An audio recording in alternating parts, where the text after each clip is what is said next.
Hello, everyone. Thank you, I-Beam community, for having Rain, Jaklin, Kemi, and I in conversation with each other. It has been both expansive and reaffirming for me to be in dialogue with thoughtful artists and community engagers over the course of this fellowship. My name is Zeina Baltagi, and my pronouns are she, her, hers. I'm wearing a short sleeve button up with orange, green, and tan abstract pattern. My waist up is visible to the camera. I have light brown, pale skin and short, medium brown curly hair. I have gold rimmed glasses on, and I'm seated on a stool against a white wall. There's a mirror to my left and a light with a feathered thing on my right, a feathered brown feathers, like floor feathers, decoration on my left. I was born in Yatikumne, the land of the Northern Valley, Yokuts people, specifically the Central Valley Miwok tribe. I would like to acknowledge their ancestors and the current people who live in those areas. The area is known as Stockton, California. And I was raised in between Yatikumnil and Alminia in Beirut. I'm ancestrally indigenous myself to Northern Lebanon, and Tripoli. I work and live out of the original native land of Gabrieno, Tongva, or Tataviam people known as Los Angeles, California. And I'm tuning in from and seated on the land of Munsi, Lenape people in Fort Greene, Brooklyn, New York. My art practice is always centered around mobility, starting with my own prosthetic leg. And on September, a little backstory that on September 11 of 2001, as the United States landscape was literally changing culturally, my own physical, emotional, and cultural landscape myself was changing as well.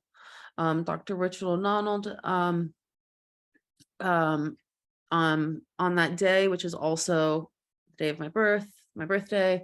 So on the turn of 12 to 13, I woke up to a completely changed kind of American society around me, and relearning how to walk over time, as my body was becoming more teenage and sexualized, and it simply being an Arab Muslim body.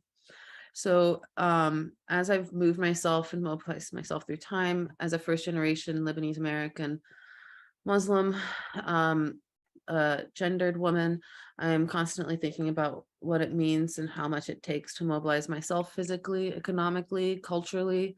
And then as I mobilize myself, how do I leverage that to mobilize others, as like an ultimate, like constant growth that I'm trying to exponentially grow as a person.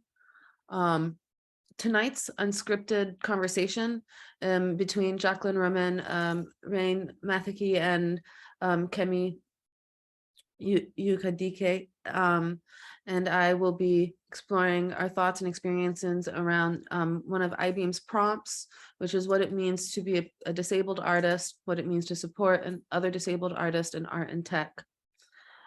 Just for myself, I know I'll be speaking from my experience because I'm not an expert in disability rights.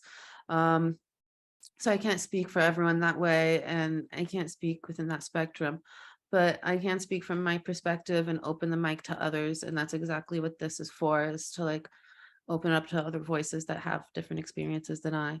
And so I'm happy to see Jaklin, Kemi, and Rain. And I'd like for y'all to introduce yourselves, who you are. Kemi, would you like to introduce yourself, please? As a part of Thank you, Zeina. Thanks a lot for that wonderful introduction. My name is Kemi Ukadike. I am the head of Artist Initiatives and Inclusion at I-Beam. I work with fellows such as Zeina, and that's how we've known each other and developed a very wonderful relationship. And I actually see Zeina as a friend because, as somebody who has a disability, I've been able to like connect on that level, especially when we talk and think about modes of care and access. My practice as an arts practitioner is in digital accessibility, which is, within that art and tech field. I came into wanting to be in that practice that when I was a student, a grad school student at NYU's ITP program, where I learned about the digital accessibility. And really what that is ensuring that apps, websites, whatever, any kind of digital format that a person is working with is accessible to everyone, not just people with disabilities. So it could be, access, cognitive access, it could be, physical mobility access, visual access, hearing access. And what that looks like, especially within the context of this conversation, really technically is making sure captions are turned on.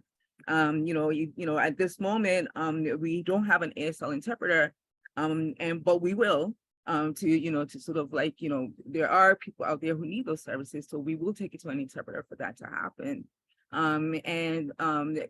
Even going further, especially when it comes to artistic work, we always encourage audio descriptions so that people can understand, what's going on, and somebody who cannot see, especially works with no sound, can now hear. What else do I have? I have so much to say. I want to share so much within this conversation, and I'm going to leave tidbits of that where it is right now. Oh yes, very important. My pronouns are she, her, and hers. My visual description, I am a Black woman wearing a gray hat thing because I just didn't feel like doing my hair today. I have some kind of geometric rainbow rimmed glasses. I'm not sure it's really visible. I have some dangling earrings of gold with some other colors like pink, blue, and peach. I made it. I am wearing a black kaftan with some white stripes. I'm a mom of 2 teenagers, and this really influences my work, especially being, Black and, wanting to ensure that my kids are, going in the right direction. And influencing their work as well. And I'm saying too much now, so I'm gonna hand the mic over to I don't know, Rain, Jaklin, whoever wants to pop in or jump in, go ahead.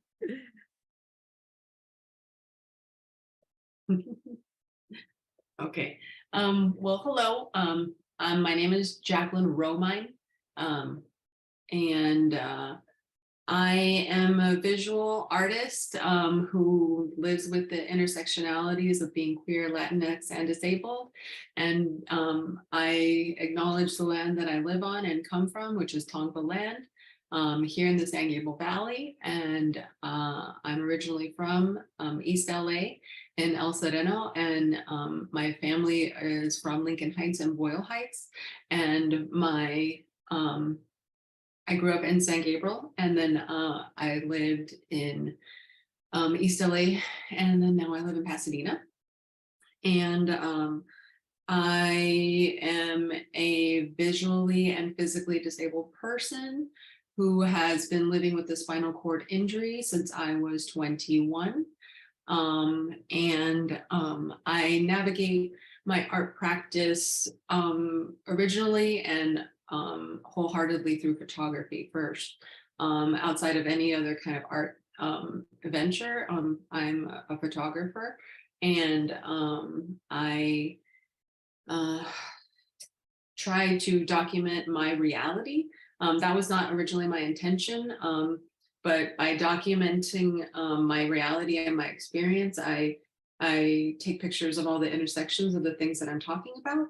And my biggest part of my art practice coming through grad school and then coming to where I'm at now. So when I first went into making art, even though I was a disabled person, I did not want to have to make work about my disability, but the institution I went to forced me to. So yes, and I went to CalArts. So that's about it for me. Hi, my name is Matheke. My pronouns are she, her, hers, and they, them, theirs. I'm wearing a thin strapped. Oh, Uh, I oh forgot my yeah, visual practice. I'm sorry. I go forgot ahead, my Jackie. sorry, I forgot my Jacqueline. visual description. Everybody, I'm sorry. I have to go back. I'm sorry. I didn't mean to interrupt you. I'm a medium brown Latinx woman, chest or waist up because I'm short. I have a very short torso. I have a maroon bralette, a pink shawl with flowers and butterflies, and I have my hair in two braids. My hair is black. I have silver hoop earrings, and my background is blurred. And I have lipstick the same color as my top, which is a dark maroon, and I look like I have my eyebrows penciled in, but they're tattooed.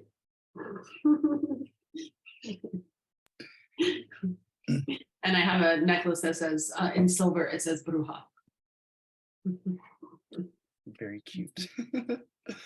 My name's Matheke. My pronouns are she, her, hers, and they, them, theirs. I'm wearing a thin strapped black dress and brown rimmed glasses. My bust up is visible on camera. I have pale skin. My chest, arms and neck are very heavily tattooed, and I have a couple of smaller tattoos on my face. My hair is emerald green and I have blue eyes. I'm currently seated in front of a gray wall, and there is a filing cabinet, a couple of plants, a witch doll, and a stuffed banana in the background. I was born in and am currently seated on Monongahela culture land, specifically the ancestral lands of the Haudenosaunee, Lenape, Osage, and Shawnee peoples in what is commonly referred to as Pittsburgh, Pennsylvania. I am a transgender and disabled interdisciplinary visual and experimental sound artist living with a rare primary immune deficiency disease called X-linked, Bruton's type X-linked agammaglobulinemia.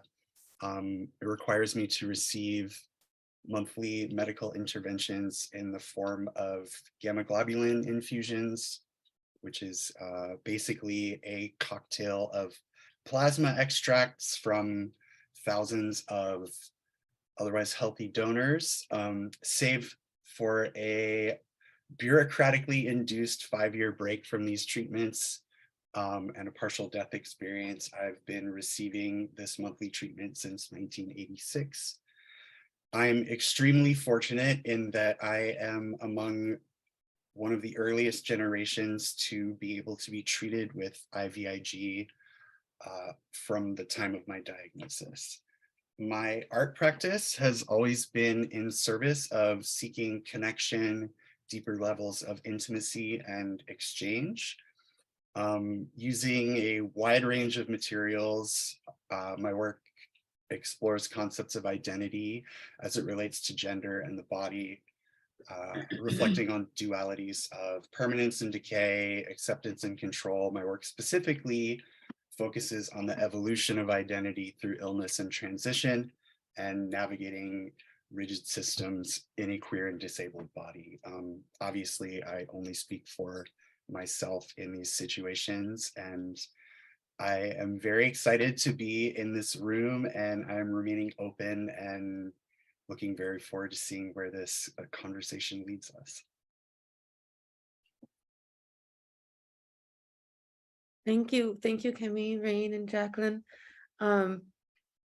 So this is an open conversation, as Rain mentioned before we talked, free form, free flowing conversation. We don't have a moderator. We're here to share. We're here to share reality, experience. What does it mean to be an artist? What does it mean to be disabled? What does it mean to be a disabled artist? Probably go off prompt and off the cuff. And I'm here for it, and I want it on record. And I'm really excited and happy. I'm not sure where to begin.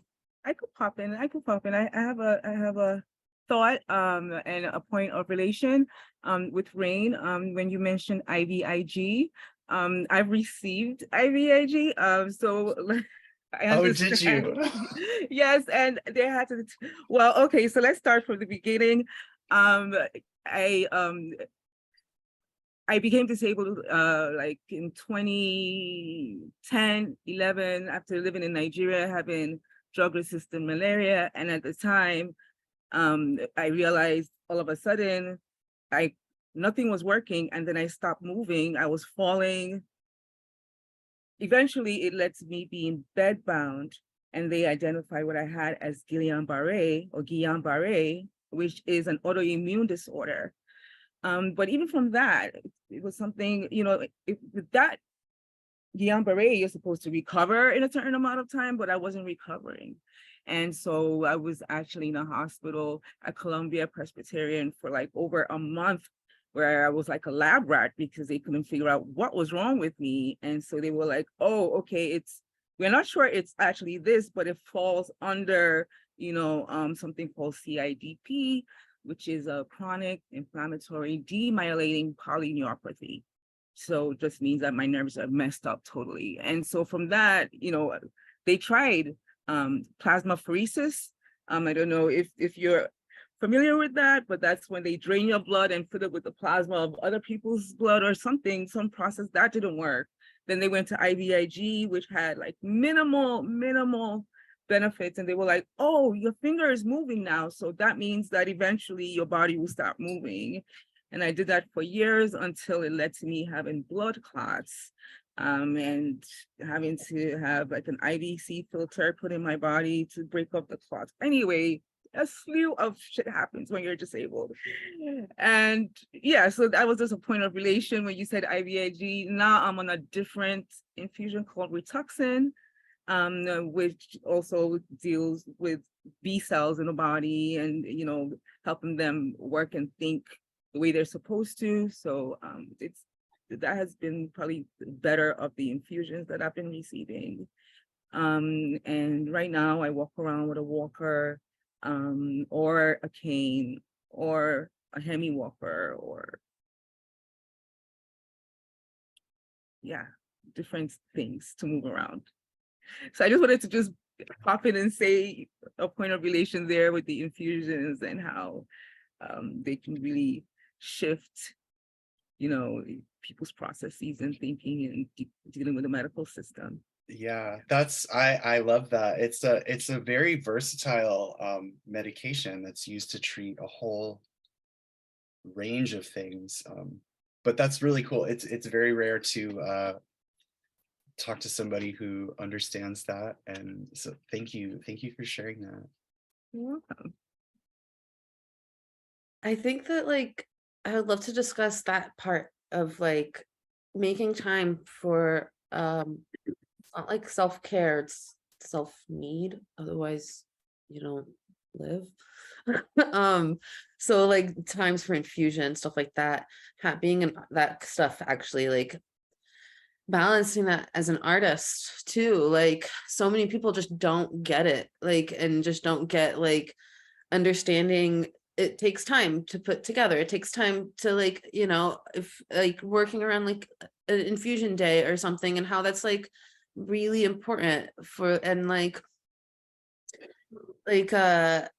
think that part too, where artists and disabled artists lose a lot of opportunity, not just from being pigeonholed as make disabled art, but then also not being able to move into the rooms. But then at the same time, people just not willing to work with scheduling, basic fucking scheduling. And it's really funny because and that's a need thing that has to do with disabled folks, and it's really frustrating because if you're a who's who famous person, they're more than happy to switch the calendar around, but for your actual literal need, people aren't willing often. And I don't know. Yeah.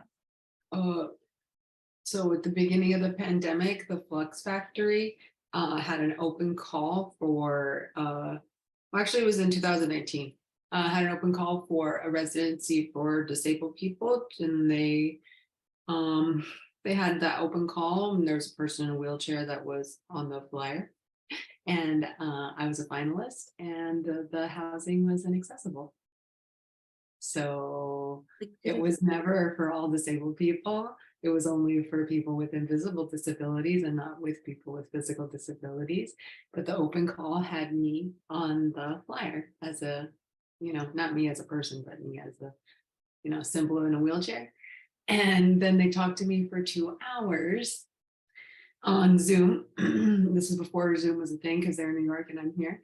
And said they were sorry for that amount of time, even though I didn't understand how they could make the prompt or the open call in the first place when their housing was not accessible and they wanted to include all people with disabilities, but then they excluded all people with physical disabilities and never said that, and never openly said that, but still had me be part of the art show.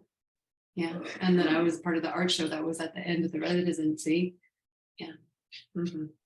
That's just straight up shameful. But No, like, my art was the only one that was featured in the New York Times. So that was kind of cool, but shame on you. But yeah, that still happened. Thanks for sharing that. I'm actually, I mean, we're friends with the Flux Factory. And so I think that So am I. Like I can get into the gallery. That's nice. I mean, in New York, that's kind of a feat. I think that it's at this stage that we are as like the universe, I think there's more of an awareness of how we can change. And I think at this moment of reflection, it's okay. I'm grateful that you actually brought this up because it now opens up the conversation to institutions to say that, hey, you want to serve a certain population, right? But if you cannot accommodate fully that call to service, then you need to really review what you can and cannot do and what your capacities are. And be honest, there's nothing wrong with being honest about it, but do not make a public statement that you can't back up. And I think this is real within our institutions as a whole. Flux Factory, I love their work. I love their content. We're friends with them. However, for any organization, this is actually a real point. I would hope that this would be a point of reflection and to receive this criticism, to really pay attention to what you put out there. Like you wouldn't want to have a residency that says, oh, this is for Black artists, and be like, well, we only want mixed race Black artists, Like, Really you wouldn't want to do that. That would be right? really bad. That would be really bad. It's just as bad. It's just as bad, right? So yeah, that would be really bad. On that thought, I walk to, because I always like move within my own practice, or just like, which it's just my own therapy, like my therapy of self, of like holding the mirror back. And I think that like I would like to switch that and hold some artists accountable as well, that switch through many spaces and can alter identity and space and who they are. And if you have that and you can do that, then that's a privilege within itself. And to like, so it's like, are you taking up space in a space that could go to other artists? And that part happens within colorism as well, and like racial things where it's like, yes, maybe fit into this racial category, could fit into this grant, but really let's think about, should I make space for folks that are of darker skin tone than me? Should I make space for folks that have different spectrums of ability? Am I taking, like, and this is the thing that I'm constantly thinking about as an artist, is like holding myself accountable within that, and the institution. Like I would love to, but I can't control and change the institution. And it's really sad because I've seen calls for art, like what you're saying, and in the end, it's like the selection of who they select is pretty clear as to not be like fully, or like maybe not visibly disabled or physically disabled, or so like, I mean, I don't know about like the selection process in the end, like making a front of this looks like it's supposed to support or be available for disabled artists. And in the end, within the selection, seeing that like, it doesn't fall into that spectrum, or it could have fallen into folks that are far different need or different kinds of, I don't know, advocate different spectrums of artists. I think check myself, like how much space am I taking? I don't know.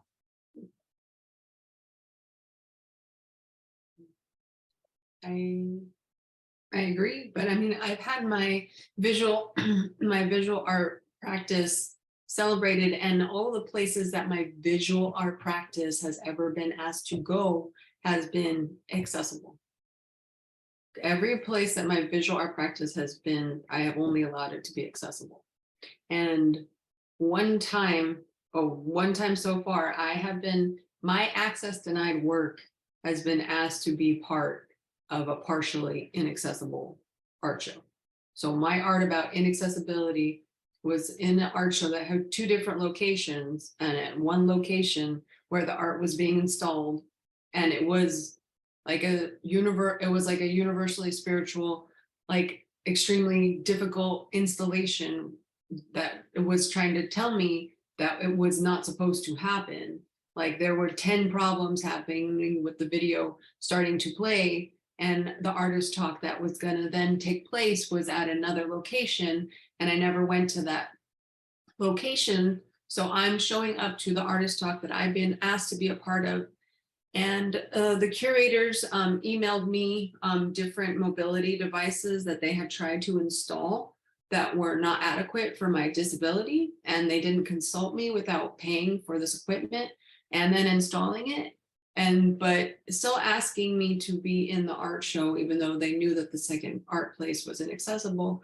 And if I would have known that in the first place, I would have never had my art be in the show. And this was LA Art Corps in Los Angeles, and they had an art show called Alien, I think it was called Alien Race. I was in Alien that show. Yes, I was literally in that show. I met you for that show, and I installed in that space and literally had those questions too of like, but there's stairs right here, and they're like, oh, like was this resolved? I'm like, I don't know. And it feels like it's like I don't know, and like literally like the culminating head. I was in there. If anybody would have asked me, I would have never gone.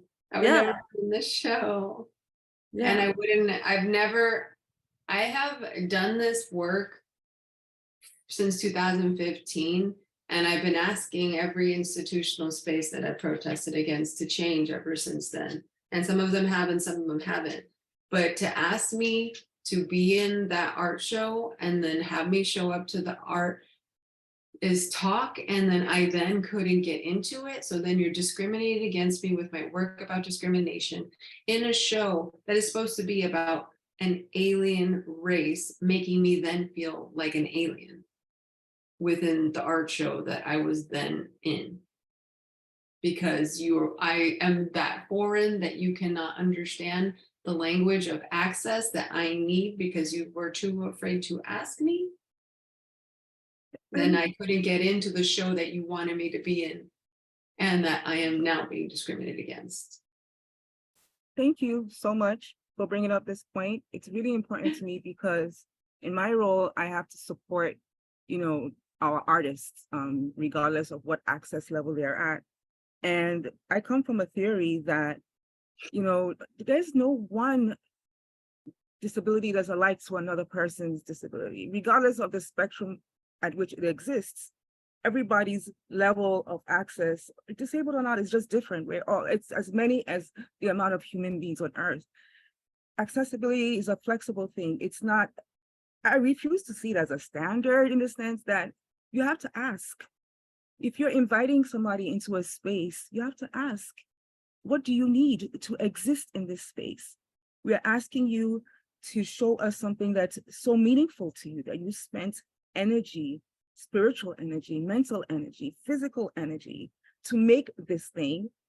We're saying that we love your art, but part of loving that art is also asking, how can we support you in this space, right? I think that spending money on ramps it's a lot, but you need to get the right ramp for the person that you're inviting into that space. You can't say, oh, we're going to have this beautiful installation and it's wheelchair accessible, but there's no ramp, there are only steps.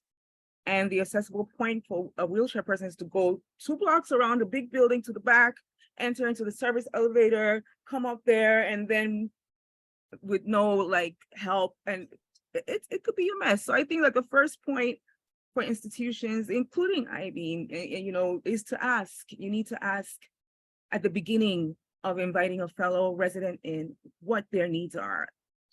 And if you cannot fulfill those needs, then you need to be clear on finding alternative ways to support. I just wouldn't have been in the show. That's it. You wouldn't have agreed in the first place. I would have never agreed in the first Never. place. No. If they would have told me that it was half inaccessible. That's part of my art practice, is to not show my art in inaccessible places. Yeah. Ooh. But I think that's the foolery too of people not admitting that they're not accessible. Like they're not pointing out, oh, we're not Yes, I mean, accessible. People don't admit. They knew it was a problem, Or and they, they just never consulted me and just got the wrong stuff. That's it was so easy for them to just be like, is this what you need? And instead of just paying whatever money they did to install that thing that I can't use, or any other wheelchair user who cannot stand, cannot use. It's institutional bias. I have That device is for you guys. That's not for me. That device is for people with invisible disabilities who have problems walking upstairs sometimes, who can stand and get up and use that equipment. That's for you guys. It's not for me. I cannot stand. I don't have that choice.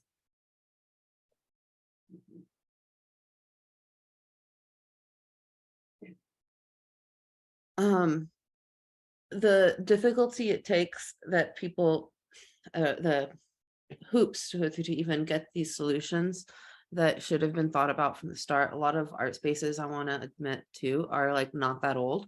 They're literally like maybe a decade old or less than a decade, or like 15 or 20, like things that like the excuse of, oh, we moved into this building and it's been godfathered that we're not making changes and we can't do anything. And it's been heartbreaking for me. Like I've even gone to points where I'm like, oh shit, I'm in a position of power. I could make changes that I wanted, right? And then finding a standstill of, no, I guess I can't. And the changes are really limited. And there's no funds allocated for that right now. and that's what they'll say, there's no funds, but really like that's like the most important fund, like really stop your programming and fund this thing because no one could get in the building.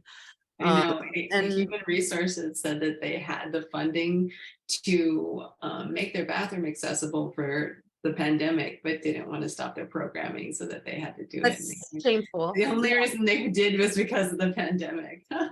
Yeah, and the bravery that you have to even just, you're calling out by name, and like I'm it's tired just of like, this shit. I'm sorry. Yeah. I'm so tired. I was literally like a part of lead of a foundation too, and in the position where I should be able to change and create a ramp that's behind the building for the back of the building. And ultimately the constant excuse of, well, we're waiting because we're raising money so that we could do it right. And that was the thing. I was like, y'all know that I'm disabled. Like you have a person on staff that is fucking disabled. And it's hard to like for me to do this. And like, no one could get back in, all these things. I'm not as brave to name names, but like ultimately in the end, it was put on that it was my fault as to why it's not accessible, even though I've only been working there for like only past 2 years, and I've been advocating, but it's not my say. Like I don't have the say to the building to like change the ramp within my staff position, but if it is, awesome, dope. So immediately I was like, temporarily, this is not the solution. And the reason why we're saying that we waited was because we're supposed to save money for the correct solution, which is a concrete ramp. So ultimately I am in the rain, going to Home Depot, which is not even available in LA. I have to go to Orange County and all these places to pick up a metal ramp, which by the way, costs $300. Like you're telling me that's the excuse you can't to build a ramp? A metal aluminum ramp, a temporary one, is $300. And that's the excuse of like to the solution of the concrete one. So ultimately I'm in the rain, a disabled person, your one disabled staff member has to call this create the solution to make the place accessible. That within it's ridiculous. So I'm doing that into the concrete, put that in, and then ultimately in the end told, this is cool, we're happy with this is functional, we don't need to move into the other concrete. I'm like, but I have I have Javier on the line here. He's agreed for this amount of money. Like, this is like the best deal there is. Like, drew out the little layout plan. Like, this is like it. Like, yo, like, here it is. You're welcome. And then ultimately, Access is not seen as it's valuable. just not, or it's not, property, and property I think value. I think it's shameful that like all these years have passed and your excuse to it not being accessible is that you can't do it right, and ultimately like you can't, and it cost $300 to put an aluminum ramp as a temporary solution, and maybe like $1,000 to put a concrete ramp. That's not that much money. Ultimately, that's the quote.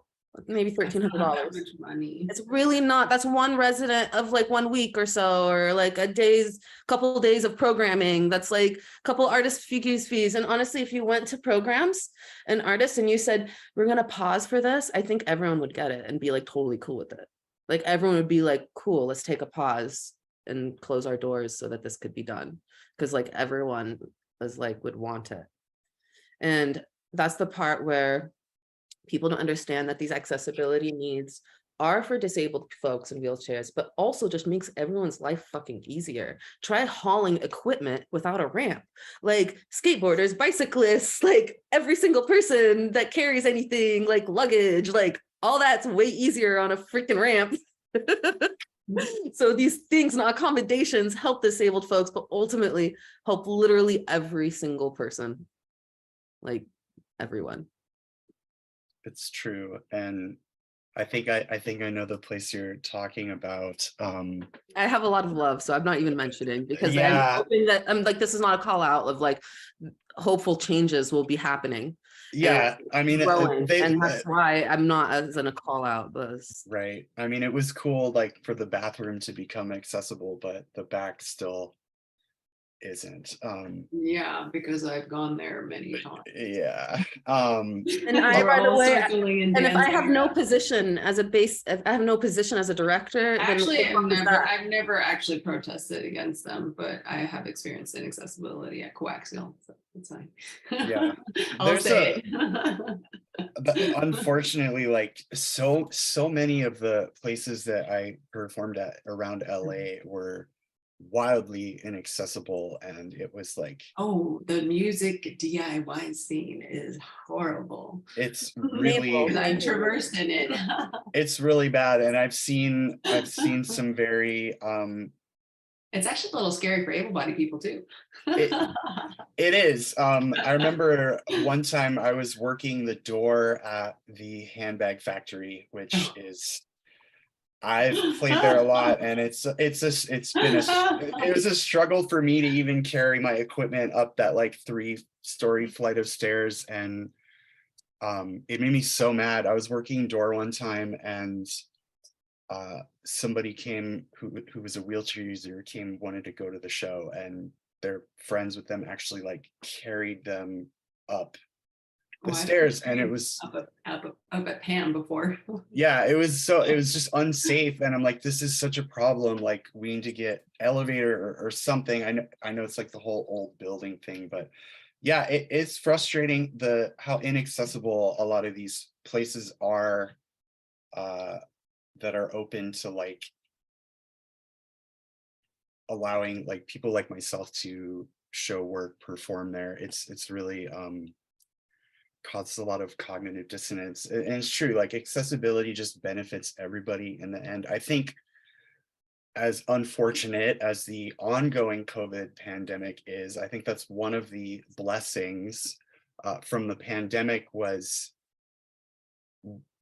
like our society as a whole was forced to confront the reality that a lot of disabled people exist in every day, as far as like things becoming closed off to them, spaces not feeling safe, like having to figure out alternative ways of connection and programming. And I think we saw a lot of really cool developments come out of that. Like there was like performances being live streamed for free for people at home with ASL and captions, and that was so fucking cool. And so like people were slow to adopt that, but it really kind of caught on for a while. And it was really something that I was hoping would stick. And we've seen like most people that adopted that kind of technology just abandon it completely now that things are physically opened again. And it's disappointing and it's scary and But frustrating. But this is everything that happened for able-bodied people in the pandemic are things that disabled people have been begging for years prior to the pandemic. Right. People with disabilities have been asking for telehealth education, teleeducation, and telework, because they know that they're capable to do it. And they've proven that they've been capable to do it prior to the pandemic. And now that it's happened and able-bodied people have access to it, that's great. But the disabled people still need it, even if the pandemic goes away. And they should, like, able-bodied people have been proved that the office is not necessary. Financially and physically is not necessary. So why can't that happen for us still? Right. And we're already seeing this like idea that like, oh, COVID is over. It's not a thing anymore. We just have to live with it. Right. So we're already seeing this like culturally wide pushback against that stuff. There's like employers that are like, oh, we have to come back to the office. Like, remote work was the best thing that ever happened to me personally. It allowed for me to more easily go to all my appointments and my infusions. It enabled me to actually like show up for my job when I was having like severe pain days or I was like exhausted. I'd still be able to help my students. You know what I mean? And it's like, that is actually why I ended up leaving a 10-year career in higher ed. It's a toxic cesspool. And then the way they handled COVID, it soured me to education and I had to like get out. But yeah, like we got a taste of how things could be. There still obviously was a long way to go, but that was another part of it too, right? Like how wildly frustrating was it to be like, oh, now that like, you know, non-disabled people are impacted by this shit, we're seeing the government bend over backwards to accommodate overnight. And then as soon as it's not a thing anymore, it's like, oh, well, we'll just go back to how things were. And I don't know, it's frustrating.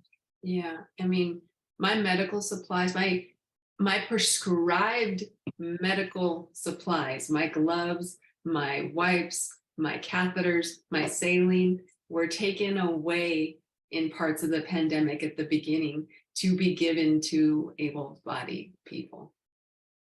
And they told me that I could then buy it, but they couldn't supply it to me through my insurance anymore because it was in such high demand. Even though it was prescribed to me for 5 years before the pandemic, I was being my prescribed medication, not my prescribed medical needs were being garnished for able-bodied people. Yeah, we were seeing that with all kinds of medications too. Oh, it was so crazy. offensive. It is. Especially because we could see it coming, right? And it's like there was no preparatory work done. It was just like, oh shit, like we have to handle this now. And the other thing I want to say is like we got a small taste of what universal health care and like universal basic income, even with how easy it was for people to get on unemployment, which is still a mess, but it was a lot easier than normal. And just like, you know, free testing and treatment for COVID, like we got this little glimpse of like how it could be if we got the government to like work for us, not against us. But it was all in benefit of like non-disabled people. And it's wild to me that even we're still experiencing a high rate of COVID deaths every day. And all that stuff is gone. It's like, oh, insurance doesn't cover this anymore. It's free, or it's not free anymore. You have to pay out of pocket. And what's wild to me is that COVID was and continues to be a mass disabling event. It's this Yes, it virus that affects the Yes, entirety of your body and your organs. And we still don't fully understand the long-term impacts of it, but we've seen millions of people die, and we've seen hundreds of thousands of people develop long-term disabilities, respiratory issues as a direct result, neurological disorders as a direct result of this. And we're still out there in the world like, oh, come back and gather en masse. Like, it's okay, go back to work, go back to the office. Like, I still, here in Pittsburgh, I perform at very small places because I'm a noise artist. It's not something that's like mainstream, you know, but I am almost guaranteed always the only person in any public space that's wearing a mask, and maybe my partner if they're with me, you know what I mean? And like, there's a couple other people like in the trans community here that mask up in public, but like most people don't. Like, I went to a large event last week. My partner and I went and saw Jinx Monsoon, and it was an amazing show, but we're the only two people in the entire place. It was an indoor show. We're the only two people in the entire place, even the staff, that were like masked. I went too. It was a good show. Oh, nice. Yeah, it was amazing. We love Jinxie, but like, it was just so wildly solo show. It's just scary to me, you know, because like, as somebody who's like severely immunocompromised, it's like, oh yeah, I remember I'm not supposed to be here, right? Like everyone else, like everyone who's like not chronically ill, like is allowed to be here and feel safe, but like it's not for me. And I don't know, it sucks because for me to actually continue to do my work, I have to like put myself at risk, you know, and like enter these spaces where like I don't feel safe and I don't feel seen. And honestly, that's part of the work for me, is like putting myself in those types of settings. I'm But sorry, my dog.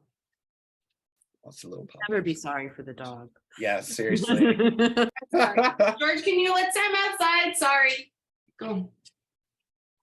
I am just really loving this conversation, and I think thinking about like different, I love that we're touching, because we are of experience of different spaces, from DIY cultural spaces to galleries or artsy and museums to universities and public, literal CSU, UC that are supposed to be like statewide, supposed to be accessible, you know, by the state.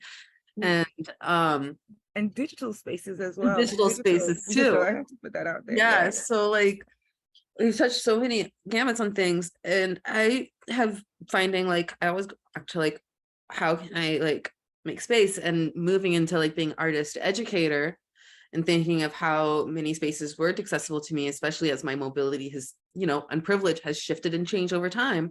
But like from being a kid in other spaces, and we go back into like, if I knew that space wasn't accessible, I would have entered in. That is the point that you're making, Jaklin, of like applying to the show, yeah. right? Like if you knew, you would have.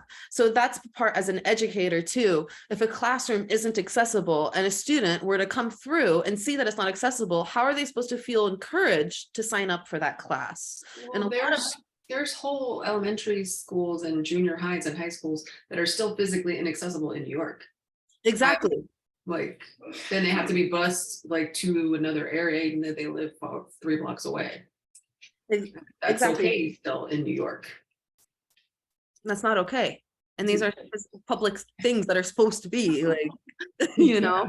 I mean, With I know. all the 'cause- construction, you would think, I live downtown Brooklyn, New York, on the Muncie Lenape land. I didn't say that earlier. but you would There's think- no accessible stop on the subway in Brooklyn at all. Exactly. You would think No, that it's with all the not. construction, Zeina can tell you that there's so much construction going on here, right? In downtown Brooklyn. It costs so much money to have all these high rises. Why can't they say, if you are going to do this, you have to have some kind of, you know, you have to give some money to a public fund to make this area more accessible? You would think that with all the Wow. money that they're getting, they're giving government municipalities to build these crazy structures, that why can't these municipalities say, part of us granting you the right to build on this space is that you have to spend X amount of money, not just like a little bit. If your building costs $1 billion, at least $1 million for accessibility. Do you know how much $1 million would do, to just make certain spaces more accessible? Yeah. Um, Even if it doesn't cost money, people choose not to, even if it doesn't cost that much. And that's also an issue that hurts. I Human think wickedness. I think that there needs to be a clarification on understanding about access, on property value and understanding of what that means. So I have been a property owner in Los Angeles, and I've owned commercial properties in Los Angeles. And I have learned through that venture that access does not add value. Like putting a ramp doesn't add a dollar amount to the increase in value of anything. Putting an elevator doesn't add a dollar amount to the increase of value for anything. It literally doesn't. Like the industry and the market doesn't add any dollar value to you adding your building to be accessible. So even if you do it, or even if your tenant does it, if you're a lease, if you lease or if you rent, it does not add physical value. It does add cultural value. It does add accessible value, but dollars, it does not. And it's literally why nobody wants to do it, because it doesn't get them any more money when they try to sell their building.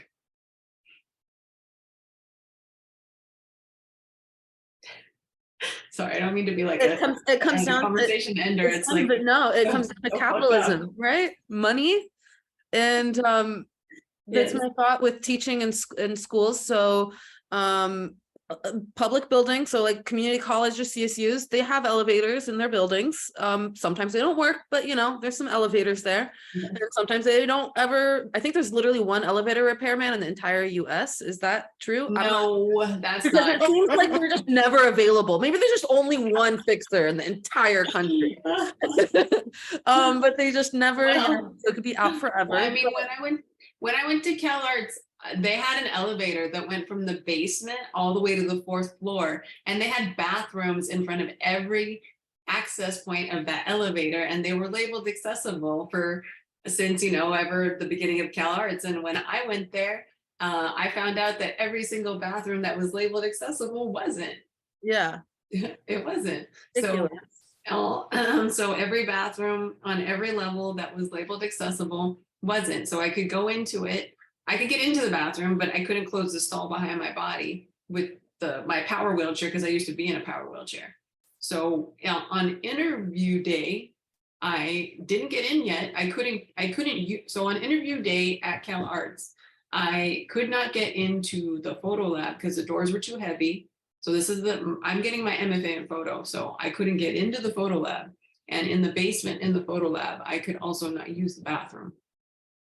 So in my interview, I asked so if I get in, I'm not saying I'm going to, but if I get in, are you going to accommodate my disability and make these things accessible before I come to school? And they said, yeah, sure. Okay, so when I get there, of course they don't. And I have to fight the first full semester to make the bathroom accessible that I'm supposed to be able to use in the photo lab that I can't get into, that I'm getting and paying my MFA for, just like everybody else. So first semester, yeah, okay, then finally they make it accessible. And so I'm like, okay, I'm here, I can get in, I can use the bathroom in the photo lab now, I can get into the photo lab. They gave me a key fob. I had supposedly a disabled advocate, her name was Maria Victoria, on campus, and this other man named Travis Green was also the person who was the head of this department. And they did those minimal things, and then I asked them if they were going to make all the other bathrooms accessible, because I was still a student and I was going to still be going to school there. And I still needed to use the bathroom on every floor if I needed to go to the bathroom. And they told me, no, there was no money allocated for that. So I had multiple meetings with them and went back and forth with the risk management officers. And then they told me that they weren't going to do anything. So I took all the pictures, the documentation of all the inaccessible stuff that was happening on campus, and I sued them in order for them to make it accessible because they didn't want to on their own. And then I used those pictures in my thesis show. And then they forced me to have to make work about my disability when I didn't want to, because they were discriminating against me the entire time I was going there. Thanks for sharing. We see this also happening in digital accessibility. Like nowadays, I get so many emails, right? That, oh, we're looking for a digital accessibility expert. And the only reason why they're looking for that is because there's this like class action lawsuit that's out now, to make websites accessible. That's actually how I got into digital accessibility. I'm not meaning to call my university out, but they were in that position where they could be, like having to pay, and they were like, oh, we need to have a team to make sure that our department has, our digital assets, accessible. And so it shouldn't be like an endpoint that, oh, because I don't want to get sued, I want to make this space accessible. I think it's just— That's the point. It's always an That's the afterthought. point. It's embarrassment. It's done out of it's not. It's done out of the possibility of being shamed. Yes. And like fear, rather than doing it because it's the right thing to do. And it should be done because it's the right thing to do versus because I don't want to be called out. Not even. If it was the right thing to do, they would make both men and women's bathrooms accessible. They only made the women's bathrooms accessible because I'm the only one who sued. They didn't make any of the men's bathrooms accessible still. That's bullshit. Yeah. And they call themselves woke. That's over wokeness, right? Yeah, like, they're supposed to be the most like woo woo woo school in all of the United States. and it does sometimes, and it always comes down to money. And when I'm teaching right now, printmaking, I teach printmaking. Printmaking is a physical action, it's a physical medium, and it requires collaboration and teamwork to print, to run a press, to like dip acid, do all those things. I mean, fluoric acid, like for copper, that too, in print. But I'm coming in, I'm adjunct. I'm already like, which is not an accessible thing to do. Imagine like trying to run around from university to university. That I already know within myself is not. But I immediately was like, what if a student of mine were to come through that not even real, like any mobility aid would not be able to come through the aisle of the desks. It would not be able to work around this press. And that was my point of like, they're like, well, the building has an elevator. Like, okay, the elevator, great, all the things. My classroom, if a student were to walk through and be like, ooh, printmaking, I want to enroll, and see they can't actually move in the space, what's giving them incentive to actually even ever sign up for that change to happen, for that accommodation to happen? And what I'm asking for is, can we just make the space welcoming, and more people would want to enroll, seeing that, oh, it's welcoming.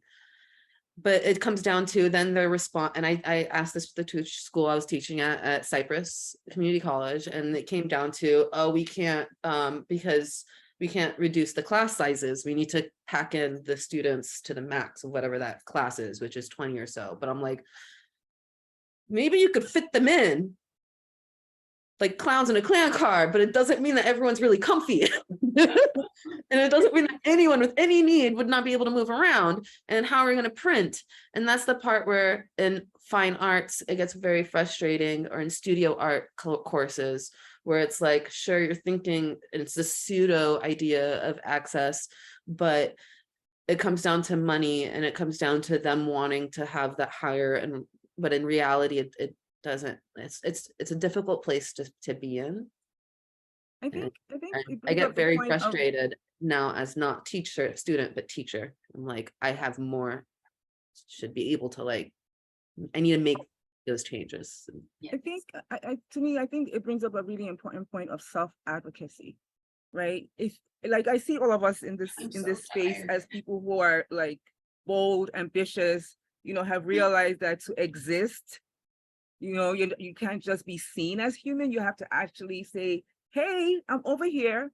I'm smart. I have needs. I'm probably smarter than you. Listen to me. Like if you don't do, what about the person who is shy? That person gets totally left out, right? And you know, as a disabled artist, if you can't as a disabled person, even within the medical system, I learned very early that if you can't self-advocate, you're not going to get services. You're not going to be seen. You're not going to be white if you need to be white, you know, and even when you do advocate for yourself, you're going to get that person who's going to be like, because you're advocating for yourself, I'm going to teach you a lesson and not help you out and siphon you somewhere else that nobody wants to be. And then as disabled artists, this gives us this intention, you know, like to be really deliberate about showing up and showing people that, hey, you're not going to put me in a box ever, right? And that's where we are, I think, as artists. Like that self-advocacy is so important. You know, if I could have this medium, you know, to reach a lot of people who are feeling just like frustrated, I would say that self-advocacy is the beginning of like your art, period, like wherever you are. And yeah, I just wanted to just throw that out there. It's true. Like when I started making art, like like thinking about making art in a professional realm, I did not want to have to make work about my disability. I tried to make work about my other intersectionalities on purpose and leaving my disability out only as a footnote to what I was making. And the institution forced me. That's a good point to make. It's not okay because it's not all that you are. And No, but it's all that people wanted to see. exactly. And it's just like, no, it's just as offensive than being forced to make art. Like if I were to be forced to make art around being Arab and like the idea of terrorism and war or something, I'd find that super. Oh yeah, yeah. Or like, you know, We're not tokens of our own oppression. exactly. And being tokenized within one segment of identity, and as a part of like, it's just really frustrating. Being expected, like being Black and being expected to make Black art or something, you know, like. And it goes back to who said that? Audre Lorde, of like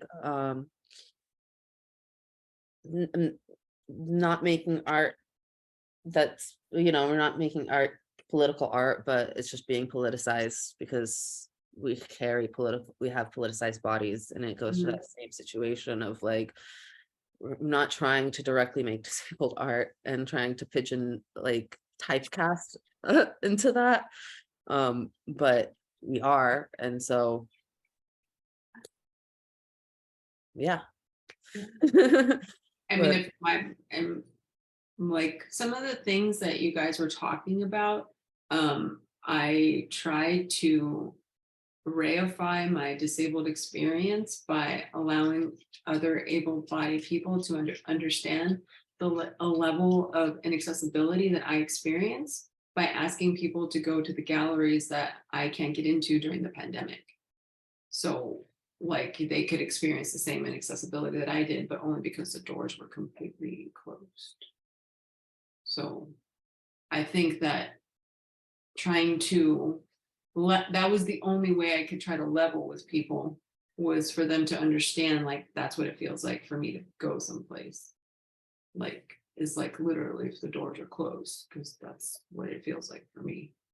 But I don't think that it ever got any traction because the call out, the posters outside of the buildings were only up for 48 hours, and they were supposed to be up for a month.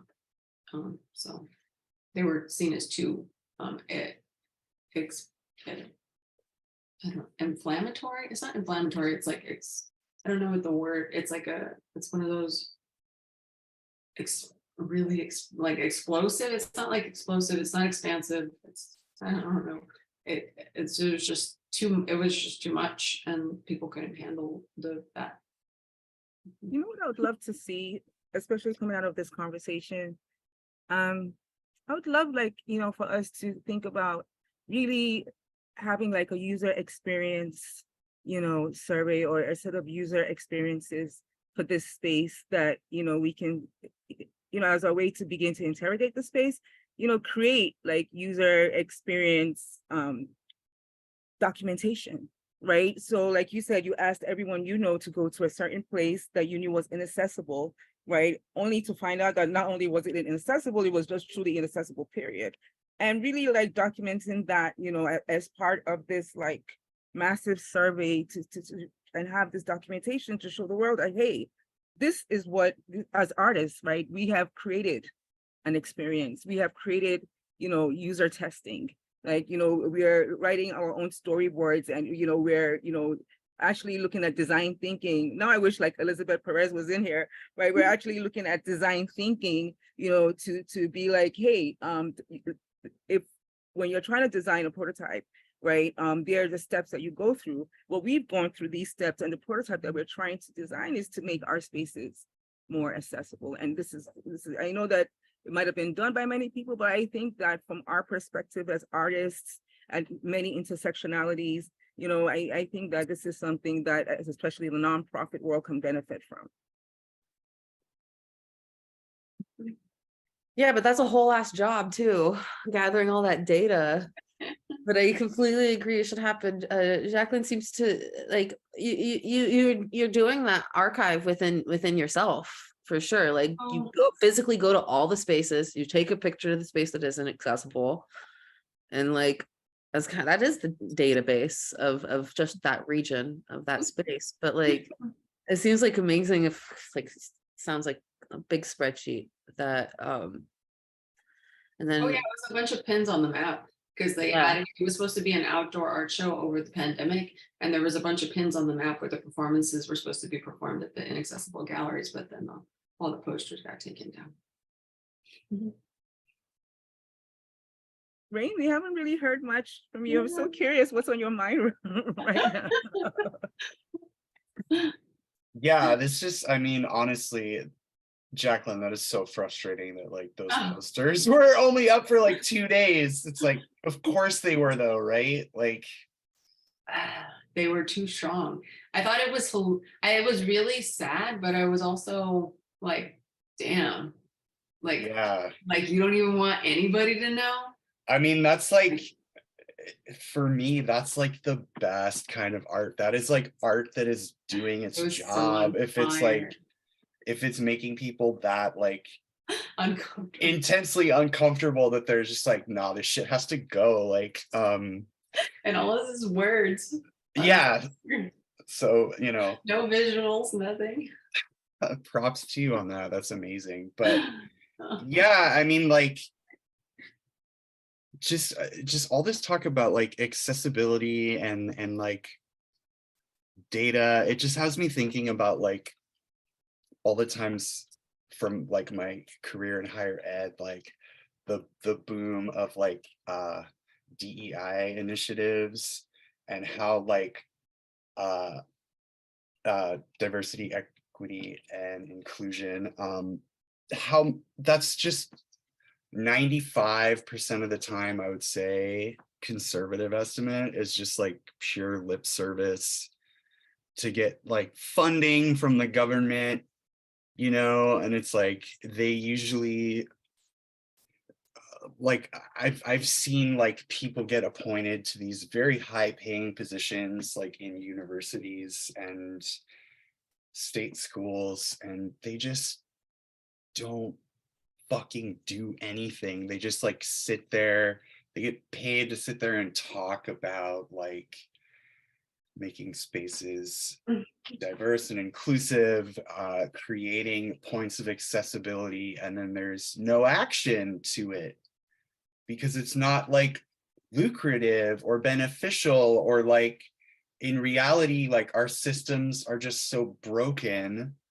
and in service of capitalism and like patriarchy that like they would rather just have someone in this position like working on this stuff than actually listening to the people that are being impacted by the lack of accessibility, the lack of diversity in these situations. And I was somebody that was very loud at my last couple jobs, just about trying to get like access, you know, for all kinds of students, like students with mobility issues, neurodivergent students on the spectrum, having assistance, like even just being able to get into spaces, the way the schools treat their trans students around like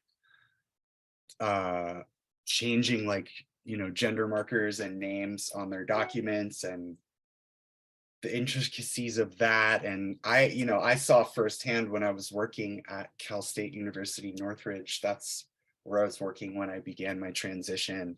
And it was like pulling teeth to just be able to like change my preferred name in the system before I had like legal court documents, or my gender marker. And I, you know, I had to like spark a series of trainings for the IT staff, you know, and like they wanted me to come and do them. And I'm like, no, like I'm not gonna put myself in that situation. Like you do it, you know? But yeah, like, I don't know. So it's all just frustrating. And I did want to circle back to Kemi, what you were talking about self-advocacy in like medical spaces specifically, or really just anywhere, you know. If you're going to exist, like, right, if you're going to have the audacity to exist as a disabled person, like you have to learn how to be fucking loud, and you have to learn how to like be super resilient. And it's like, it's fucking exhausting. And you know, it can be patronizing too. Like people will say things like, oh, you're so brave, and it's like, fuck you, I don't want to hear that. Like I want to see systemic change, you know what I mean? Like I shouldn't have to be brave. Like I'm not brave, I'm just loud, like because I've seen what it means to not be loud, you know. And I'm fortunate enough, my mother taught me, you know, she, like I mentioned when we were doing our pre-chat, my mother was a nurse for most of my life. And she, you know, she went back to school later in life and got a master's degree and became a historical archivist for a nursing society for a while. And then she went back and got her doctorate, and now she's teaching nursing students. And, you know, bless her, she folds like trans healthcare like into her curriculum now. And she has like sections where she talks about patient advocacy to these like future nurses. And that's amazing. And that's something, you know, that I would love to see more of, because there's a lot of people that are not in a position where they can self-advocate, whether it's they don't have the like skill set to do it, like they're very shy, you know, people who are like nonverbal, you know, need a lot of support in that kind of thing. And it's support that's out there, like it's very hard to find. And it's like, even then you're like allowing someone to speak for you. I don't know. I mean, obviously I can't speak to that experience directly, but like I have seen it like in hospital settings and in education settings. And it's just like, it's so wild to me that that is like the baseline requirement to get any kind of like your needs met, or even to be seen or allowed to like exist in spaces. You just have to be fucking loud. And it's really exhausting. And, you know, hopefully someday we can arrive at a place where we don't have to be loud. And it is set up to where, you know, people like us and disabled people across the spectrum are like desired to be in public spaces. Like we're in a place right now where like we're not supposed to exist in these public spaces. I think that's why, you know, aside from the lack of monetary gain from making spaces accessible, when you make spaces accessible, you're welcoming, you're opening your doors to like a whole range of disabled people. And that means that everyone else there has to look at the disabled people there and see it. And I think our society is so caught up in trying to act like we don't exist instead of actually like listening to us and putting work in to like make it easier for us to exist, which really just benefits everybody across the board, as we've talked about in here. I just want to like riff off of and comment on some of the things that you're talking about. So like when I went to Cal State LA, I took this class about archaeology and like archaeology or anthropology. And they made us read this book about disgust. And in this book of disgust, there was a section on disability. And it says that in this book of disgust that people are inherently disgusted by people with disabilities instinctually, because it's part of your instinctual inherent desire to survive. So unintentionally, every human is instinctually disgusted with people with disabilities because they don't want it to happen to themselves, because they need and have to survive. So that's where it stems from, is something that is inherent within everybody, but is something that can be unlearned, but is instinctually, people are repulsed by us because they don't want to have whatever it is that we have, even though it's not contractable. So it's Yes. really strange, but it's, yeah. Yeah, I mean, it's not contractable, but No. the way we as humans exist, right? Like everybody is like 1 second away from becoming 100%. disabled at any time. 100%. And that's what people don't want to accept or understand. And that's why architecture is inherently fascist. Architecture is inherently fascist because it tries to take up the least amount of space for the ablest body possible. It does not think about the disabled body, and it leaves it out because it takes up more and it needs more space, and it has to accommodate for more space. And capitalism doesn't do that. And fascism doesn't do that. Right. It keeps things high and tight, and we need things wide and open. I want to circle back to the hypothesis that was posed in the book that you read, that people are inherently disgusted with people with disabilities. I think that might be the point of view of the author and not the real human point of view. And it's also cultural, because in other cultures, it's seen as a point of kindness and care, right? It's seen as a human factor. From like in caveman times, like all the way back to then. But which caveman? Like, right? I don't know. Right? Because I don't know. I question these things. And I really believe that's the point of view of the author, but has there actually been any psychological, tests to prove this? Like, where's the proof? In the tidbit, in a chapter, in a book, and then now people start to begin to think that that's the paradigm and instinctively adopt that. Meanwhile, maybe before reading that book, that was not how they were culturally, that's not their cultural orientation, right? It's so destructive to have that orientation mentally and that to be passed on as a fact, when in fact, it might not be that. I don't know. I just question things like that when I read it, like, hey, like, where is this your point of view? Where is this coming from? Yeah, it's like data, it's like AI data is biased. That's a bias right there, that we don't even know the origin of. And we're actually thinking like, hey, this person said this. And you're like, okay, well, prove it. In caveman drawings, have you seen this proof that there was like a disgusting symbol for somebody who couldn't walk? Or have you actually seen them being elder? I think they would just leave them to die. I think that's what they would do. I don't think that they would inherently bring them with them. I think that's what the thing is assessing. I think that's what it's saying. Just like we were talking about, earlier, that there's no disabled people in end of war movies or end of world movies. There's no disabled people in zombie movies. There's hardly any ever disabled people in horror movies because it's seen as a easy prey. And yeah, I don't know. I think we should make a movie with only disabled people. Okay, and but like, how would it be believable that I could get away from Michael Myers?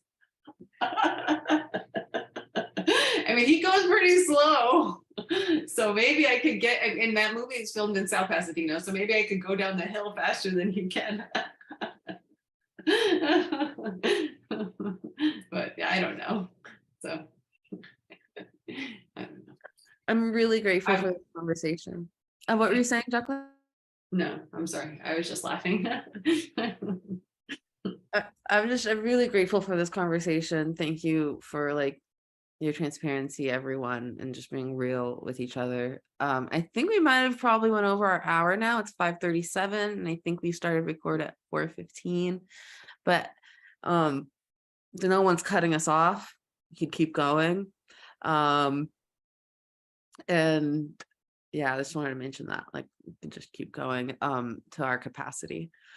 But this is all like really food for thought. I really hope a bunch of people watch this and see that these changes are needed and should be thoughtful from the jump. We don't Thanks for have saying that, because, Yeah. okay, not apparently, you know, this month, July is Disability Pride Month. I've been screaming so much. And I don't know how I feel about it yet. I don't know how I feel about it either. Yeah, I went on a here we panel. are. Yeah, yeah. And I went on another panel prior, and the conversation was just as refreshing as this is. And I'm thinking to myself, every month is a month of something or another, which highlights how broken we are as a society. Like, it's great that we have Disability Pride Month, but 5 years ago, I don't know if I ever heard of it. I'm sorry. And you know, it's like, I don't know. I just have mixed emotions and mixed feelings about this. I think that it's been very hard for me to feel comfortable in my body, right? Because, you know, when I have dreams, I'm running, right? But I wake up and I can barely move some days. When I have dreams, I'm pain-free. And the only place that I can move on earth like a human being is when I'm in water. And so I think to myself, am I even human at this point? But you know, I don't even know where that came from. That's such a tangent. I'm gonna leave that on the table. I know, but cyborg theory actually excludes disabled people when we are cyborgs. But a white woman wrote about cyborg theory and wanting and desiring to be disabled, and I'm fucking disabled, and I am a cyborg, but nobody calls me a cyborg. I know what you mean. Throw that in there for some art history shit. It's true. Like if you look at, you know, the Marvel or DC Comics, Cyborg, he became a cyborg because he became disabled, and his father wanted to, and then he was upset that the father did that to him. Yeah. And then that's such an ableist theory, because now, you know, the father is now like, I did this for you. And but in the like, cyborg why? theory, becoming disabled and adding anatomical robot parts makes you more of a human and more powerful. It doesn't actually work that way when you're a cyborg who's disabled. Yeah. Sorry, I have to laugh because I have to. That's art and tech right there. I live in art and tech every day. Oh my God. Oh my God. I never realized that. Oh my God. I always thought that program was so weird. I am that program. Future. The future of AI starts with us. I'm sorry, I'm having a stoner moment right now. No, I think but it's true. And like literally, I like to point out that like I have robot body parts.